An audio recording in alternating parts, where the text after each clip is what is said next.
अस्सलाम वालेकुम नाज़रीन, मैं हूं आपका मेज़बान सही जलालुद्दीन और आप देख रहे हैं खबरनामा। नाज़रीन, अरबों खरबों की करप्शन के इल्ज़ाम में गिरफ्तार मोहम्मद शहबाज शरीफ और उनके बेटे हमजा शहबाज को थोड़ी देर में यहाँ एहतसाब अदालत में पेश किया जाएगा। नाज़रीन, यहाँ पर पुलिस की बड़ी तादाद मौजूद है, कारकुनों का जोशो खरोश भी देखा जा सकता है। ये देखिए नाज़रीन, उनकी गाड़ियाँ पहुँच रही हैं, हम आपको एक्सक्लूसिव मनाज़र दिखा रहे हैं। नाज़रीन, यहाँ कारकुनान मौजूद हैं, आइए हम इनसे जानते हैं कि इनके नारों का क्या चक्कर है। अस्सलाम वालेकुम। वालेकुम सलाम। भाईजान, आप यहाँ पर पेश हुए हैं कि आपने जो नारे तैयार किए हैं वो नारे तो 3-4 लगा के हमें दिखाएं। देखो देखो कौन आया, शेरा दे पुत्ते, शेरा दे पुत्ते, पिंडी दी खड़की टली,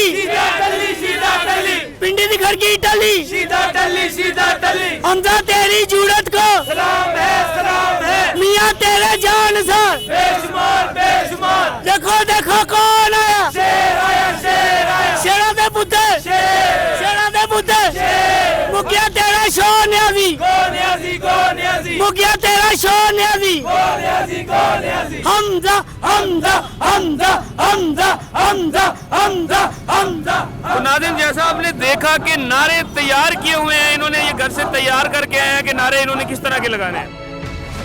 आज किसी किराए के तर्जुमान को आशियाना, गंदा नाला, साफ पानी, Multan metro, orange train, Lahore metro का कोई करप्शन का स्कैंडल और इल्ज़ाम याद नहीं, क्योंकि एक धेले की करप्शन अदालत में साबित नहीं होती जब नैब को अदालत में बुलाया जाता है। लेकिन कागज़ लहरा लहरा के वो कागज़ का साइज़ भी अब इतना छोटा हो गया।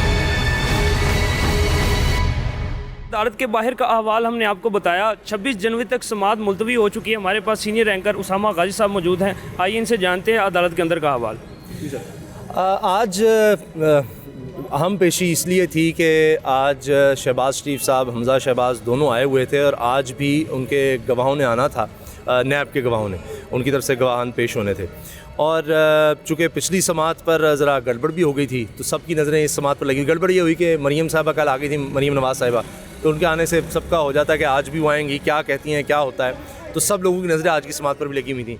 तो आज शहबाज शरीफ साहब जब आए तो हस्बे मामूल उनको मौका दिया जज साहब ने, उनसे पूछा जी आप कुछ कहना चाहते हैं। मुझे देखकर ये लगा कि जज साहब हमेशा उनको शायद मौका देते हैं क्योंकि उन्होंने कुछ ना कुछ बोलना होता है शहबाज शरीफ ने, वो या उनकी वकला से तसल्ली नहीं होती या उनको होता है। और पहले वो ब्रीफिंग लेते रहे, चाहे मुगैयाँ चलती रहीं, उनके कान में सरगोशियाँ होती रहीं, शहबाज शरीफ वकला को कहते रहे क्या कहना है क्या नहीं, उन्होंने नोट्स बनाए हुए थे।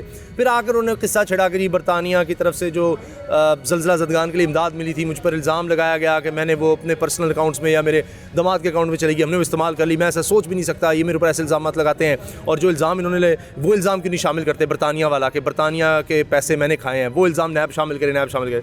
तो जज साहब ने फिर कहा कि यानी ऑन अ लाइटर नोट के जी आप ऐसी बातें ना करें, ये आप पर ये केस भी बना देंगे नैब वाले, पहले यहाँ पर कम है केस। तो उन्होंने कहा जी बनाते कोई नहीं हुआ। तो बहरहाल उसके बाद चूँकि पहले ही वकील साहब कह चुके थे, जो मुजद परवेज़ जो इनके सीनियर वकील हैं शहबाज शरीफ और हमजा शहबाज के, वो नहीं आ सके, कह रहे थे कि जी आँख से नाक से पानी बह रहा है तो वो नहीं आ सकते इसलिए। तो जज साहब ने कहा कि चलें हम जो एविडेंस है उसको तो हम रिकॉर्ड पर लेकर आएँ। तो नैब की तरफ से जो एविडेंस थे वो आए और नैब ने अपना गवाह जो डिप्टी कमिश्नर FBR हैं वो आए हुए थे, और जितनी भी इनकी फैमिली की वेल्थ स्टेटमेंट्स हैं, जो इनकम टैक्स इन्होंने जमा करवाए हुए हैं, वो सारे जो हैं वो रिकॉर्ड पर लाए गए हैं बतौर सबूत के, और वो इन्हीं के दिए हुए हैं, यानी शरीफ ख़ानदान के, शहबाज शरीफ फैमिली के ही दिए हुए हैं। और साथ हमेशा की तरह जिन लोगों के नामों पर, जिन मुलाजिमिन के नाम पर इन्होंने अकाउंट्स बनाए हुए थे, अकाउंट्स खोले जिनमें करोड़ों अरबों रुपये आ रहा था, बाहर से टीटीज़ आ रही थी, बाहर से पैसा आ रहा था, वो मुलाजिमिन भी हथकड़ियाँ लगे पेश हुए थे, उनको हथकड़ियाँ लगी हुई थी, लेकिन शहबाज शरीफ और हमजा शहबाज को हथकड़ी नहीं लगी हुई थी। और बहरहाल कुछ सीनियर लीडर भी आज आए थे, जिनमें सारा अफजल तारड़ साहिबा हैं, साबिक MNA हैं, बिलाल यासीन आए हुए थे, और मेयर साहब आए हुए थे, ख्वाजा अहमद हसन साबिक मेयर लाहौर, और पिछली समाअत पर वो नहीं आए थे, ना ही ख्वाजा साद रफ़ी, क्योंकि उनकी लड़ाई हो गई थी उससे पिछली समाअत पर, तो लगता है अब तक लड़ाई है, चूँकि ख्वाजा साद रफ़ी नहीं आए, खाली ख्वाजा अहमद हसन आए। मरीम औरंगज़ेब साहिबा थी, उनसे तो मेरी बात भी हुई, और अता तारड़ साहब वो भी उनके वकला पैनल में हैं, और भी इनके कुछ रहनुमा आए हुए थे। तो सब ने इस मौके को गनीमत जानते हुए उनसे खूब गपशप की, अपनी हाज़िरी भी लगाई शहबाज शरीफ के आगे। आगे। और मैं ये सोच रहा था साथ के, देखिए वक्त किस तरह से बदलता है, क्योंकि मुझे लग रहा है केस बहुत लंबा चलेगा। अगर हाई कोर्ट से, सुप्रीम कोर्ट से आगे जाकर कहीं ज़मानत वगैरह होती है तो अलग बात है, अदरवाइज़ 110 गवाह हैं, 110 गवाह हैं और सिर्फ 4 गवाहान अब तक जो है उनको रिकॉर्ड पर लाए जा सके, यानी उनकी एविडेंस हो सकी है, और बाकी अब देखिए कि 106 अभी रहते हैं, तो केस तो बहुत लंबा चल रहा है। जी तो नाज़रीन, जैसे आपने जाना कि उसामा गाजी साहब बता रहे थे कि केस बहुत लंबा चलेगा, इंशाल्लाह दोबारा हाजिर होंगे अगली वीडियो के साथ। प्लीज़ हमारे चैनल को लाइक करें, कमेंट करें और सब्सक्राइब करें। शुक्रिया।